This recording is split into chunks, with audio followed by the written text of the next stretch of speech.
Tentara IDF berlari melintasi pagar untuk menangkap yang diduga sebagai mata-mata Suriah untuk Iran. Selesai ditangkap, dilakukan penahanan dan interogasi hingga dikabarkan terbongkarnya strategi Iran di masa depan. Mengutip Al Arabiya pada 4 November, kabar itu terlihat dalam video yang baru dirilis IDF dalam media sosial X-nya pada 4 November 2024 waktu setempat. Lebih jelasnya, Israel mengklaim pada Minggu 3 November bahwa mereka telah menangkap seorang mata-mata Suriah untuk Iran dalam beberapa bulan terakhir. Diklaim oleh Israel bahwa itu merupakan satu di antara upaya menggagalkan apa yang digambarkan oleh IDF sebagai jaringan teror Iran.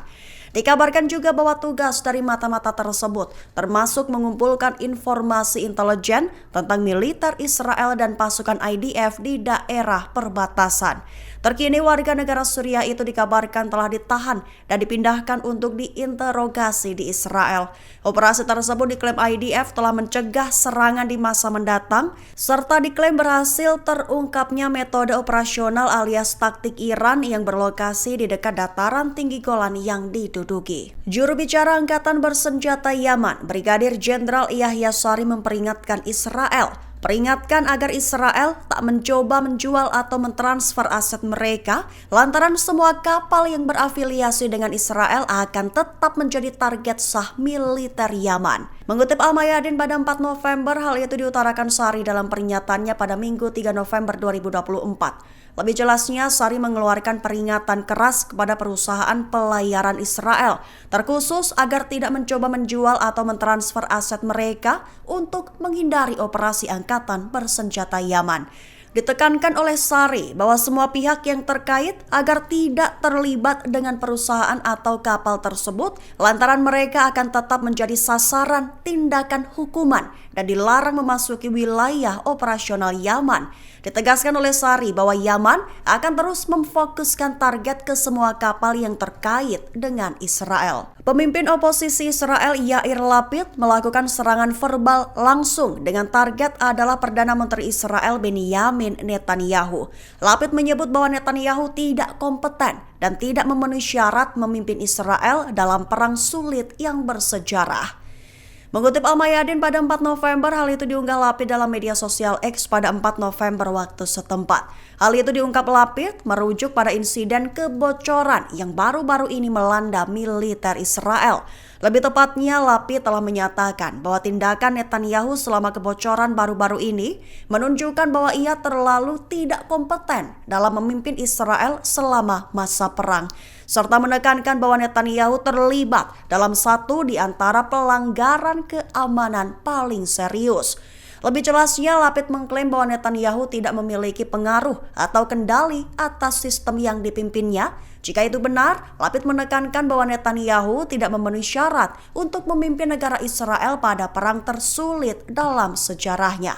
Amerika Serikat kembali mengirimkan beberapa persenjataan militer untuk memperkuat militer Israel. Pentagon diketahui telah mengirimkan pesawat pengebom B-52, pesawat tanker, hingga kapal perusak pertahanan rudal balistik. Mengutip Tribun News pada 4 November, kabar itu menurut pernyataan resmi Sekretaris Pers Pentagon Major Pat Ryder pada 1 November 2024 lalu.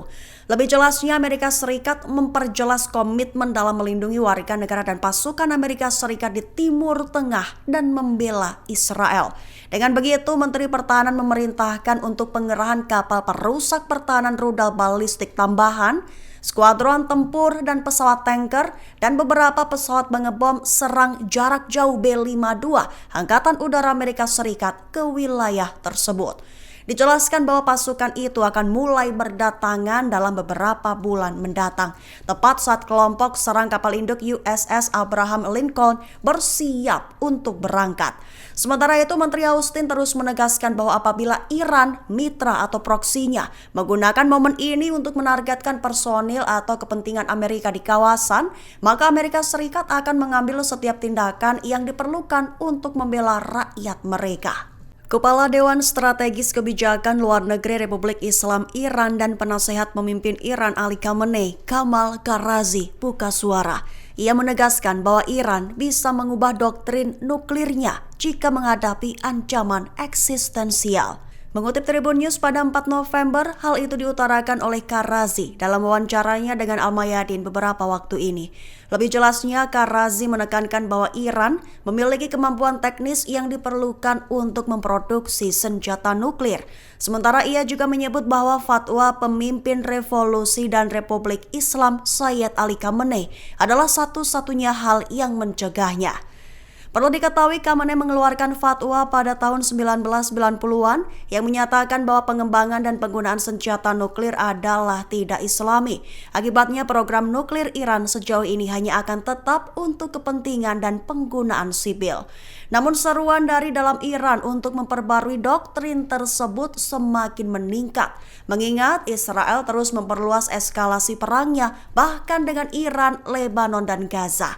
Dengan begitu, Karazi menekankan bahwa Iran tidak lagi memiliki alasan untuk memperhitungkan kekhawatiran musuh, sehingga ada kemungkinan besar jangkauan rudal Iran, bahkan nuklir Iran, akan dikembangkan dan ditingkatkan untuk menghancurkan Israel hingga sekutu mereka. Pemimpin tertinggi Iran Ayatollah Ali Khamenei memberikan ancaman keras kepada Israel, di mana ancaman itu adalah balasan Iran dipastikan akan menghancurkan rezim Zionis hingga sekutunya Amerika Serikat.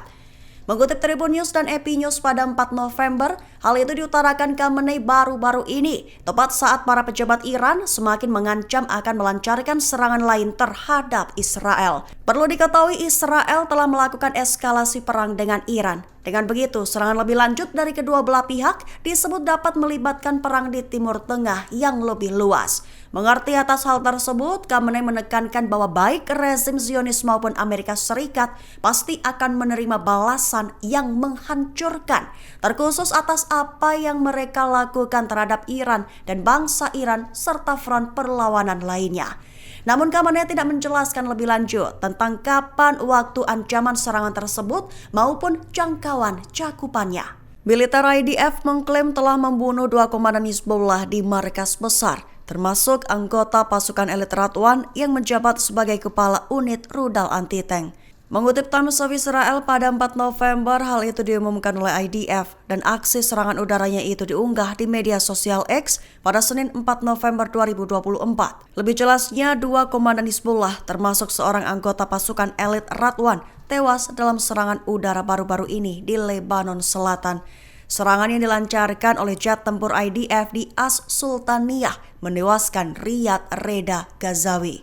Sosok yang diidentifikasi IDF sebagai komandan unit rudal anti-tank pasukan Radwan. IDF mengklaim bahwa ia merupakan sosok yang berada di balik sejumlah serangan anti-tank terhadap Israel dan pasukan yang beroperasi di Lebanon Selatan.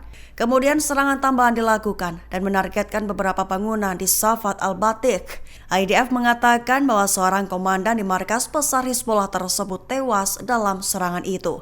Ia diklaim oleh militer menjadi sosok yang bertanggung jawab atas pengiriman senjata ke sel-sel Hizbullah serta perekrutan. Israel dilaporkan selalu dikejutkan suara sirine dalam setiap harinya. Mengutip Tribun News pada 4 November, hasil analisis yang dihimpun berdasarkan data dari Komando Front Dalam Negeri Israel menyebutkan bahwa rata-rata sirine meraung 78 kali per hari. Dilaporkan juga bahwa sebagian sirine itu berbunyi lantaran dipicu oleh serangan roket dan drone. Bahkan jika ditotal selama serangan yang telah berlangsung 1 tahun lamanya ini, lebih dari 28.000 sirine keamanan di seluruh wilayah Tel Aviv telah terpicu. Dikabarkan sirine sering berbunyi di kota-kota utama seperti Tel Aviv dan Yerusalem serta Israel Selatan. Bahkan ditemui lonjakan pada Oktober 2024, terutama di wilayah Israel Utara. Selain itu, kota-kota Israel seperti Safa dan Haifa juga diserang dan itu mendorong pihak berwenang mengevakuasi ribuan warga. Kota perbatasan Kiryat Shmona juga mencatat jumlah alarm tertinggi, yaitu sebanyak 417 kali, juga menyebabkan sebagian besar penduduknya harus mengungsi. Download Tribun X sekarang, menghadirkan lokal menjadi Indonesia.